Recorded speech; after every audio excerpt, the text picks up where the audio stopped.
Hi friends, இந்த வீடியோவில் நம்ம என்ன பார்க்க போகிறோம்னா உமன்ஸ் பிரீமியர் லீக் WPLோட 16th மேட்ச் ரொம்ப நாளைக்கு அப்புறம் நம்ம WPL வீடியோ அனலைஸ் வந்து பார்க்குறோம்.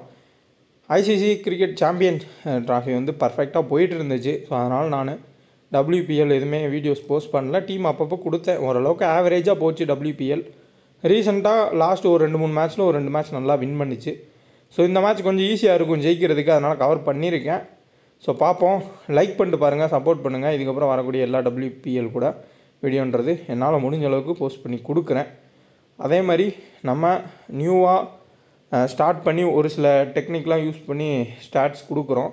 அது நல்லாவே ஒர்க் ஆகிருக்கு.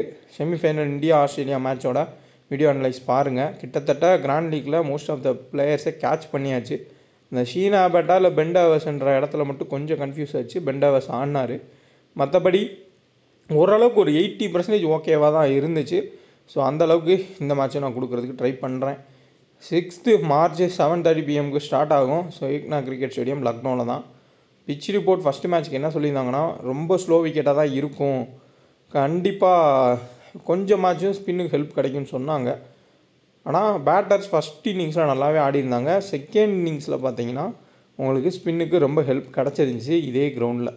பட் ஓவரால் ஏக்னா கிரிக்கெட் ஸ்டேடியமோட பிச் ரிப்போர்ட் பார்த்தோம்னா, உமன்ஸ் மேட்ச்சில் அங்கே நடந்த மேட்ச்சு இது பி கிரவுண்டு. அதில் ஃபுல் அண்ட் ஃபுல் வந்து ஸ்பின்னர்ஸுக்கு தான் அதிகமான ஹெல்ப் பண்ணுறது கிடச்சிருக்கு இந்த விக்கெட்டில். இப்போ நம்ம ப்ளே பண்ணுற டீம் வைஸாக பார்த்தோம்னா யூபி வாரியர்ஸ் இருக்கிறதுலே poor team, Mumbai strong team. So இப்படி பார்த்து தான் நம்ம இந்த மேட்ச்சுக்கு டீம்ன்றதை செட் பண்ணணும். மோஸ்ட்லி எல்லோரும் ஒரே மாதிரி பிளேயர்ஸ் தான் எடுத்துகிட்டு வருவாங்க. கேப்டனில் கொஞ்சம் ரிஸ்க் எடுத்தோம், ஏதாவது ஒரு சில பிளேயர்ஸை மாற்றினா ஸ்மால் லீக் கரெக்டாக இருக்கும். கிராண்ட் லீக்கு 2-3 ட்ரம் கார்டு பிக்ஸை நீங்கள் உள்ளே ஆட் பண்ணிங்கன்னா க்ளோஸாக போகிறதுக்கான எல்லா வாய்ப்புமே இருக்கும். பேட் பால் 11 ஆப்பை இன்ஸ்டால் பண்ணிக்கோங்க. எல்லா மேட்சுமே உங்களுக்கு கிவ்அவே கொடுக்குறாங்க. ப்ளஸ் 100% TDA GST ரெண்டுமே இல்லை. ட்ரை பண்ணி பாருங்கள். அதேமாதிரி லீடர் போர்டும் கொடுத்துட்ருக்காங்க. 2K டக்குன்னு ரெஃபர் கூட பயன்படுத்திக்கோங்க. கிட்டத்தட்ட 7-8 வருஷமாக வந்து இருக்கக்கூடிய ஆப், சேஃப்டியான ஒரு ஆப்பு, நியூ ஆப் இல்லை, யூஸ்ஃபுல்லாக இருக்கும். அதுவும் எந்த ஒரு போனஸ் ரூலோ எந்த ரூலுமே இல்லாமல் டேரெக்டாக உங்களுக்கு நீங்கள் வித்ட்ரா பண்ணிங்கன்னா அந்த அமௌண்ட்டை உங்கள் பேங்க்குக்கு அனுப்புகிறாங்க. அதேமாதிரி நீங்கள் டெபாசிட் பண்ணிங்கன்னா GSTயே இல்லாமல் மொத்த அமௌண்ட்டையும் கொடுக்குறாங்க. ஸோ ரொம்ப சூப்பரான ஒரு ஆப். டிஸ்கிரிப்ஷன் லிங்க் இருக்குது, டெலகிராம்லேயும் லிங்க் இருக்குது. IPL வரப்போ ரொம்பவுமே இன்னும் யூஸ்ஃபுல்லாக இருக்கும். ப்ரைஸ் பேக்கப்பையும் கிராண்ட் லீக்கில் இன்க்ரீஸ் பண்ணிட்டே இருக்காங்க. இந்த ஆப்பில் நானே ஒரு 6-7 டைம்ஸ் வந்து கிராண்ட் லீக் வின் பண்ணியிருக்கேன், மினி கிராண்ட் லீக்கு. அந்தளவுக்கு ஓரளவுக்கு கால்குலேட்டடாக டீம் போட்டாலே வின் பண்ணலாம். இப்போது நம்ம பிளேயிங் 11 வந்து பார்த்துடலாம். யாசிகா பாட்டியா ஏன் இந்தியன் டீம்லேருந்து ரிமூவ் பண்ணாங்கன்றதுக்கு ஏற்ற மாதிரி தான் இந்த சீசன் ஃபுல்லாக பெர்ஃபார்ம் பண்ணுறாங்க. Ultra poor performance, batting stands கிடையாது. அதேமாதிரி ப்ரெஷர் ஆகிறாங்க. 7-8 பால் டாட் பால் ஆடி அதுக்கப்புறம் தான் வந்து அவுட் ஆகிறாங்க. இவங்க பண்ணுறதே எப்படி இருக்குன்னா, இனிஷியல் ஸ்விங்கை கட் பண்ணுறதுக்கு ஒரு 10 பால் ஆடி அவுட் ஆகிட்டு அதுக்கப்புறம் அந்த ஸ்விங் கட் ஆனவுடனே நாட் சிவர் பிரைன் உள்ளே வந்து அடிக்கிற மாதிரி தான் வந்து அவங்க செட் பண்ணி ஆடிட்டுருக்காங்க. Hayley Matthews no doubt batting இல்லை பவுலிங் எதுலையோ ஒன்றில் வந்து உங்களுக்கு மினிமம் 40 பாயிண்ட்டுக்கு மேலே வாங்கி கொடுத்துருவாங்க. அதில் எந்த ஒரு டவுட்டுமே கிடையாது. ஏன்னா கன்சிஸ்டண்ட்டாக அவங்க ஓவரால் ஃபுல் அண்ட் ஃபுல் எங்கே போய் அவங்க கிரிக்கெட் ஆடினாலும் அதை நீங்கள் செக் பண்ணி பார்த்தீங்கன்னா, பேட்டிங்கில் ஒரு 10 ரன் அவுட் ஆனாலும் பவுலிங்கில் 2 விக்கெட் எடுப்பாங்க. அப்படி பவுலிங்கில் விக்கெட் எடுக்கலைன்னா பேட்டிங்கில் 35 ரன் 40 ரன் அடிப்பாங்க. ரொம்பவுமே ஒரு சேஃபான ஒரு captain choice Hayley Matthews. Same Nat Sciver பிரைன்ட்டும் நல்ல ஃபார்முக்கு திரும்பியிருக்காங்க.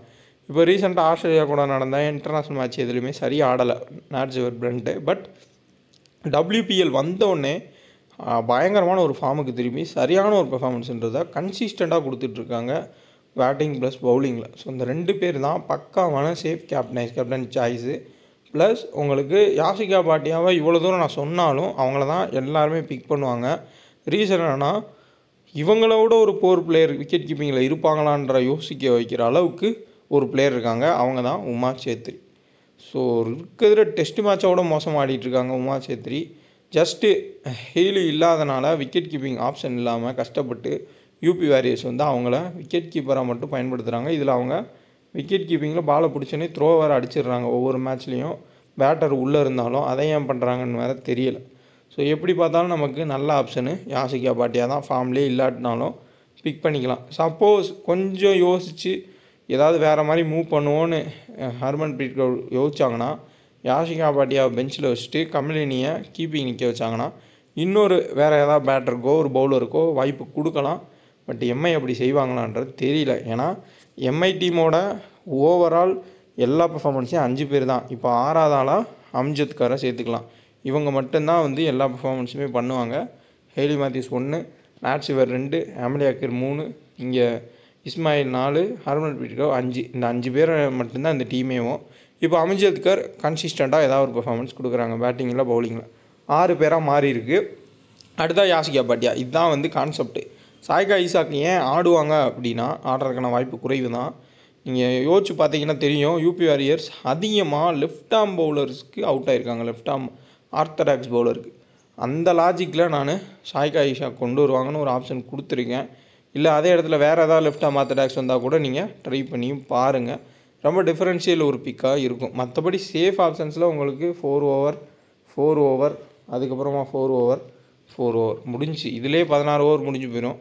மீதி இருக்க 4 ஓவர் தான் வந்து வேறவங்க பவுல் பண்ணுவாங்க. அதில் சம்ஸ்கிருதி குப்தா 2 ஓவரும், சாய்கா ஈசாக்கோ இல்லை அம்ஜத் கர் யார் ஆடுறாங்களோ அவங்க ஒரு 2 ஓவர் போடலாம்.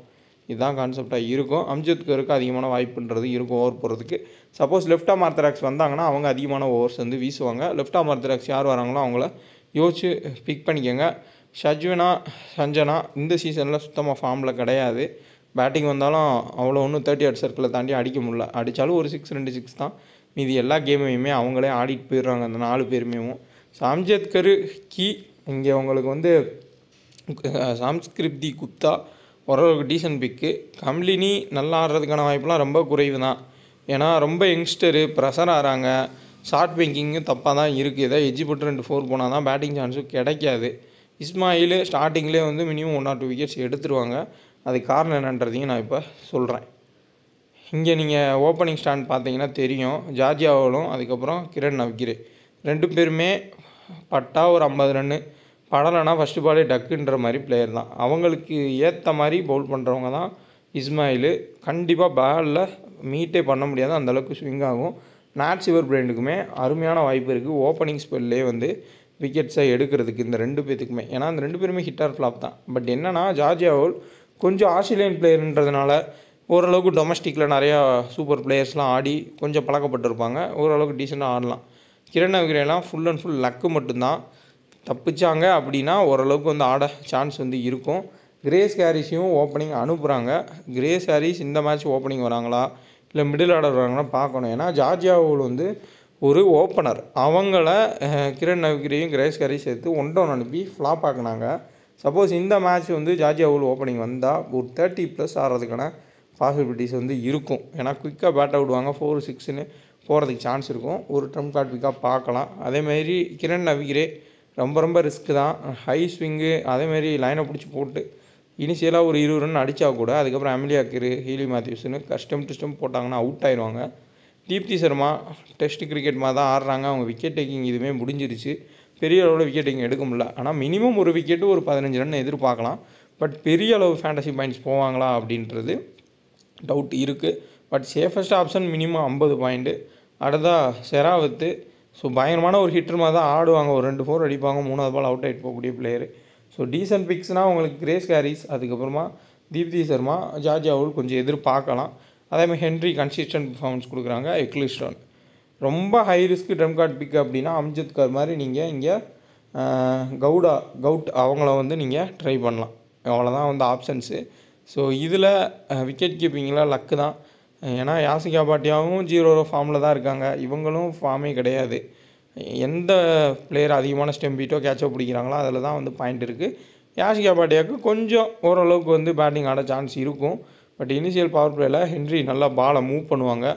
ஆல்ரெடி திணறிட்டு இருக்கக்கூடிய பிளேயர் தான் யாசிகா பாட்டியா. அதே மாதிரி ஹேலி மேத்யூஸு எக்லிஸ்டோனுக்கு எதிராக அவுட் ஆகிறதுக்கான வாய்ப்புகள் இருக்கும். தொடர்ச்சியாக லெஃப்ட் ஆர்ம் ஆர்த்தடாக்ஸ்க்கு எக்லிஸ்டான் அவுட் ஆகிருக்காங்க. அதையும் நோட் பண்ணிக்கோங்க. கொஞ்சம் டிஃப்ரெண்ட்டாக வச்சிங்கன்னா நாட் சிவர் சேஃபான ஒரு கேப்டனாக கொடுத்து ஆமலி அக்கரை கூட வைஸ் கேப்டனாக ட்ரை பண்ணுங்கள். இல்லை தீப்தி சர்மா வேணாலும் ட்ரை பண்ணிக்கோங்க. நிறையா ஆப்ஷன்ஸ் இருக்குது. ஸோ மோஸ்ட்லி நாட் சிவர் ஹேலி மேத்யூஸ் தான் போவாங்க. பட் ஹேலி மேத்யூஸும் 4 overs பவுல் பண்ணிடுவாங்க, அது எந்த டவுட்டுமே இல்லை. பட் கொஞ்சம் டிஃப்ரெண்ட்டாக யோசிக்கணும்னா நீங்கள் ஹென்ரிக்கு போகலாம், அதே மாதிரி கிரேஸ் ஹாரிஸ் போகலாம். இந்த மாதிரி கொஞ்சம் மாற்றிக்கோங்க. பிளேயிங் லெவன்லேயும் ஏதாவது மாற்றங்கள் வரலாம். பேட்டர்ஸில் கொஞ்சம் ரிஸ்க் எடுக்கணும்னா நீங்கள் இங்கே விருந்தா தினேஷை கூட ட்ரை பண்ணுங்கள். ரொட்டேட்டிங் பேட்டர் தான். இனிஷியலாக உங்களுக்கு கிரண் நவிகிரேயோ இல்லை ஜார்ஜியாவில் அவுட் ஆகிட்டாங்க அப்படின்னா தினேஷ் வந்து ரொட்டேட் பண்ணி ஒரு 20லேருந்து 25 ரன் வந்து கொண்டு போகலாம். இதுதான் வந்து concept. Ecclestone 4 overs, Henry 4 overs, Deepti Sharma 4 overs. மீதி இருக்க ஓவர்ஸை தான் வந்து மற்றவங்க சேர்ந்து பவுல் பண்ணுவாங்க. இதுதான் இவங்களோட பவுலிங் காம்பினேஷன். இங்கே உங்களுக்கு 16 ஓவர் யார் பவுல் பண்ணுவாங்கன்னு 3 சீசனாகவே எல்லாத்துக்குமே தெரியும். மீதி இருக்க 2 ஓவரை அம்ஜித் கரும் சாய்கா இஷா கான்னா அவங்க கம்பைன் பண்ணுவாங்க. அப்படி இல்லாட்டி சம்ஸ்கிருதி குப்தா வந்து பவுல் பண்ணலாம். பட் இங்கே லெஃப்ட் ஹேண்டர்ஸ் குறைவாக இருக்கிறதுனால அதிகபட்சமாக லெஃப்ட் ஆர்ம் ஆர்த்தடாக்ஸ் யாரையாவது கொண்டு வந்து அவங்கள வச்சு ஒரு 2 ஓவர் போடுறதுக்கான வாய்ப்புன்றது இருக்கும். ஸோ இதே கிரவுண்டில் நடந்த மேட்சுக்கான ஸ்கோர் கார்டு வந்து பார்ப்போம். அதில் யூபியும் குஜராத் ஆடினாங்க. இது வந்து யூபியும் எம்ஐயும் ஆடினா வேறு கிரவுண்டு. ஸோ இந்த சீசனில் நடந்த மேட்ச்சு அதை ஒரு டைம் பார்த்துக்கோங்க. கிரேஸ் கேரிஸ் 45 அடித்தாங்க. நாட் சிவர் 3 விக்கெட்டு, சன்ஸ்கிருதி குப்தா 2 விக்கெட்டு, அதுக்கப்புறமா Ismail 2 wicket, Ecclestone 1 wicket, Deepti Sharma 1 wicket, same Nat Sciver 75, Haley Matthews 59. இதுதான் வந்து இன்பிட்வீன் இப்போ இவங்க ஆடின மேட்ச். யூபியும் மும்பை ஈஸியாக மும்பை ஜெயித்தாங்க. இது வந்து இந்த கிரவுண்டில் நடந்த மேட்ச்சு. யூபியும் குஜராத் ஆடினது. பெத்மோனி பயங்கரமான ஒரு ஸ்டார்ட் ஆடி 96. ஹர்லின் டியூல் ஃபார்ம்லேயே கிடையாது. அவங்க 45. எக்லிஸ்டன் 2 விக்கெட் எடுத்தாங்க. Henry 1 wicket. அடுத்தா பார்த்தோம்னா ஸ்டெம் டு ஸ்டெம் போடுறப்போ மீடியம் பேஸில் கேஸ்வி கௌதம் 3 விக்கெட்டு. அவங்க தான் இந்தியன் டீமுக்குள்ளே பூஜா ஸ்டாக்கரை ரீப்ளேஸ்மெண்ட் பண்ண போகிறதா ஒரு தகவல் வருது. அந்தளவுக்கு ரொம்ப டேலண்டடான ஒரு youngster. Tanuja Kanwar 3 wicket, Dottin 2 wicket. Initial swing இருக்குது செகண்ட் பவுல் பண்ணுறப்போ. அது நல்லா கிளியர் கட்டாக தெரிஞ்சிச்சு. சப்போஸ் இப்போ செகண்ட்லாம் ஸ்விங் பண்ணால் இஸ்மாயிலை கூட நீங்கள் கிராண்ட் லீக் கேப்டன்ஷிப் ட்ரை பண்ணலாம். செகண்ட் பேட் பண்ணுறப்போ ரொம்பவுமே தடுமாறுவாங்க யூபி பேட்டிங்க்கு. அப்போ அவங்களோட ஸ்விங்கை பயன்படுத்தி இஸ்மாயில் ஏர்லியாக கூட விக்கெட்ஸ் எடுக்கலாம். ஜிஎல்லில் கேப்டனாக கூட ட்ரை பண்ணிக்கோங்க. ஸோ ஒன்று இவங்க பிட்வீன் ஆனது, இன்னொன்று இந்த கிரவுண்டில் நடந்த மேட்சுக்கான ஸ்கோர் கார்டு. ட்ரம்ப் கார்டு பிக்கு ஜார்ஜியாவோல், அதுக்கப்புறமா வந்து கவுடு, அடுத்தான் வந்து அம்ஜித்கர். இவங்க தான் வந்து ரிஸ்கியான ஒரு ட்ரம்ப் கார்டு பிக்ஸு. அப்படி கிளிக் ஆகிடுச்சுன்னா நல்ல பாயிண்ட்ஸ் வாங்கலாம். இப்போ கவுடு வந்து நல்லா ஸ்விங் பண்ணுவாங்க. செகண்ட் பவுல் பண்ண ஒரு 2 விக்கெட் எடுத்தால் நல்ல பாயிண்ட் கிடைக்கும். ஜார்ஜியாவோல் ஃபஸ்ட்டு பேட் பண்ணி பட்டுருச்சு அப்படின்னா குயிக்காக ஒரு 40 ரன் அடித்தாங்கன்னா நல்ல பாயிண்ட் கிடைக்கும். அம்ஜித்கர் டீசனான ஒரு allrounder, batting plus bowling. So low percentage பிக்காக இருப்பாங்க, ட்ரை பண்ணிக்கோங்க. கேப்டன் சாய்ஸில் ஸ்மால் லீக்கில் first option Nat Sciver, second option Hayley Matthews, அடுத்தா அம்லியாக்கிர், தீப்தி சர்மா. கிராண்ட் லீக்ஸில் எக்லிஸ்டானு, இஸ்மாயில், அடுத்ததாக ஹென்ரி. ஸோ இதிலே நீங்கள் ஸ்மால் லீக் கிராண்ட் லீக் எல்லாத்துலேயும் இவங்களுக்குள்ளே மாற்றி கூட கேப்டன் கொடுத்துக்கோங்க. எந்த ஒரு குழப்பமும் வேண்டாம். இவங்களுக்குள்ளே யாராச்சும் தான் ஹையஸ்ட்டு பாயிண்ட் வருவாங்க. அதனால் நீங்கள் அட்ஜஸ்ட்மெண்ட் பண்ணி ட்ரம்ப் கார்டு பிக்ஸாக லோ பர்சன்டேஜ் பிக் ஏதாவது ஒரு 2-3 பேர்த்த உள்ளே ஆட் பண்ணிக்கோங்க. இந்த 4, 5, 6, 7 பேர் எடுத்தால் கூட மீதி 3 பேர் 4 பேரில் கொஞ்சம் ஒரு 50-60% இருக்கவங்க இருந்தாங்கன்னா கொஞ்சம் கட் பண்ணி அந்த இடத்துல ஆட் பண்ணிக்கோங்க. ஆட் பண்ணி ஒரு டிஃப்ரெண்ட் டீம்ஸ் ஒரு 5லேருந்து 6 டீம் ட்ரை பண்ணுறப்போ உங்களுக்கு ஒருத்தபுளாக மாற்றுறதுக்கான வாய்ப்புகள் இருக்கும். ஒரு டீமாவது நல்ல ஆப்ஷனாக இருக்கும். கிரண் நவிகிரே ஹெட்டில் 22 ரன் ஆவரேஜ் 6 மேட்ச்சில். Grace carries 37 run average. ஒரு டீசெண்டாக ஆடி இருக்காங்க. ப்ளஸ் பவுலிங்கும் பவுல் பண்ணுவாங்க. 1 விக்கெட் இல்லை 2 விக்கெட் எடுக்க வாய்ப்பு இருக்கும். தீப்தி சர்மா 40 ரன் ஆவரேஜ், ஹெட் 5 விக்கெட்டு. இங்கே ஷெராவட்டு ஹெட் 5 மேட்ச் ஆடி 13 ரன் ஆவரேஜ். எக்லிஸ்டன் 8 விக்கெட் எடுத்திருக்காங்க. யாஷிகா படியா ஹெட் 17 ரன் தான் average. Hayley Matthews 31 run average, ஹெட்டில் 6 மேட்ச்சில் 5 விக்கெட்டுமே எடுத்திருக்காங்க. Perfect. Nat Sciver Brunt 87 run average. ஒரு டீமுக்கு எதிராக ஆடின எல்லா மேட்சுமே அடிச்சிருக்காங்கன்னு தான் நினைக்கிறேன். 7 விக்கெட்டுமே எடுத்திருக்காங்க. அதேமாதிரி ஹர்மன்பிரீத் கௌர் 43 ரன் ஆவரேஜ். இப்போ ஃபார்ம் கொஞ்சம் குறைவாக தான் இருக்குது. பட் இருந்தாலும் சேஃபஸ்ட்டு ஒரு பிக்கு. ஆம்லியாக்கிர் ஹெட்டில் 6 விக்கெட்டு. ஃபார்ம் டவுனாக தான் இருக்குது. ஸோ பெரிய அவங்களுக்கு வாய்ப்புகள் கிடைக்கிறது இல்லை பேட்டிங்கில். அதுவும் ரொம்ப லாஸ்ட்டில் அனுப்புகிறாங்க, அடிக்க முடியல. சன்ஸ்கிருதி குப்தா 2 விக்கெட் எடுத்திருக்காங்க ஹெட்வேர்டில். வேணுன்னா அதே ஃபார்முலா யூஸ் பண்ணால் எடுத்துக்கோங்க. இஸ்மாயில் 3 விக்கெட்டு. அதேமாதிரி ஷாய்கா ஈஷாவுக்கு 8 விக்கெட் எடுத்திருக்காங்க ஹெட்வேர்டில். சப்போஸ் ஒரு லெஃப்ட் ஆர்ம் ஆர்த்தடாக்ஸ் உள்ளே வந்தாங்கன்னா கண்டிப்பாக பிக் பண்ணுங்கள். ஒரு ஜிஎல்லில் ரிஸ்க்காக ஒர்க் ஆகிறதுக்கான வாய்ப்பு இருக்கும். அதேமாதிரி ஃபஸ்ட்டு பேட் பண்ணுறாங்க யூபி பேட்டர்ஸுக்கு நல்ல ஹெல்ப் கிடைக்கும்.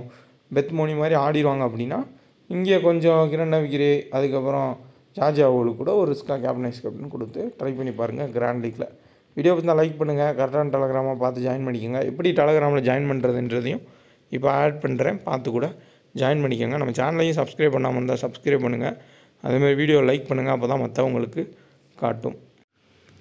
நம்ம டெலகிராமில் ஜாயின் பண்ணணும்னு நினைக்கிறவங்க ஒரிஜினல் சேனல் செக் பண்ணி ஜாயின் பண்ணுங்கள். இதுதான் கரெக்டான அட்ரஸ். இதேமாதிரி நிறையா ஃபேக் சேனல்ஸ் நீங்கள் செர்ச் பண்ணுறப்போ டெலகிராமில் வரும். அதேமாதிரி டெலகிராமில் இந்த சேனலில் ஜாயின் பண்ணுங்கள், அந்த சேனலில் ஜாயின் பண்ணுங்கிற மாதிரி கீழே ஒரு ஆட் மாதிரி வரும். நம்ம போஸ்ட் போட்டால் அதை யாரும் கிளிக் பண்ணாதீங்க. அது டெலகிராமாக கொடுக்குறது தான், நம்ம கொடுக்குறது இல்லை. உள்ளே வந்தாலே நான் ஃபுல் அண்ட் ஃபுல் கன்சிஸ்டண்ட்டாக வின்னிங்ஸ் கொடுத்துருப்பேன். அதேமாதிரி லாஸ்ட்னு சொல்லியிருப்பேன். ஸோ இந்த ஆப்லாம் இன்ஸ்டால் பண்ணி வச்சுக்கோங்க. கண்டிப்பாக உங்களுக்கு யூஸ்ஃபுல்லாக இருக்கும். அது முக்கியமாக ஃபேப்லோனை இன்ஸ்டால் பண்ணிக்கோங்க. ஈஸியாக வின்னிங் கிடைக்கும். ஓரளவுக்கு சுமாரான டீம் நீங்கள் செட் பண்ணால் கூட நல்ல வின்னிங் கிடைக்கும். அதேமாரி குபேரா ஃபேண்டசி ஆப்பில் வின்னிங்ஸுமே நான் அப்டேட் பண்ணியிருப்பேன். ஜஸ்ட்டு ஒரே ஒரு பிளேயரை நீங்கள் செலக்ட் பண்ணி ப்ளே பண்ணாலே போதும். இந்த மாதிரி வின்னிங்ஸை நீங்கள் பார்க்கலாம். லிங்க்கும் இருக்கும். ஒரு பிளேயரை வச்சு ப்ளே பண்ணுறது தான் குபேரா ஃபேண்டசி. அதுக்கான லிங்க்குமே டெலகிராமில் இருக்கும். ஸோ கரெக்டான டெலகிராமை மட்டும் ஜாயின் பண்ணிக்கோங்க. ஒன்லி ஃப்ரீ டீம்ஸ் தான் நம்ம கொடுத்துட்டு இருக்கோம். மறுபடியும் அதை நான் தெளிவாக சொல்லிடுறேன். ஃபேக்கான சேனல்ஸில் எதுவும் நம்ம நேமில் இருக்கிறதுல ஜாயின் பண்ணிடாதீங்க. அதே மாதிரி யாராவது நம்ம நேமை யூஸ் பண்ணி அமௌண்ட்டு கேட்டால் கொடுக்காதீங்க. ஒன்லி நம்ம ஃப்ரீ டீம்ஸ்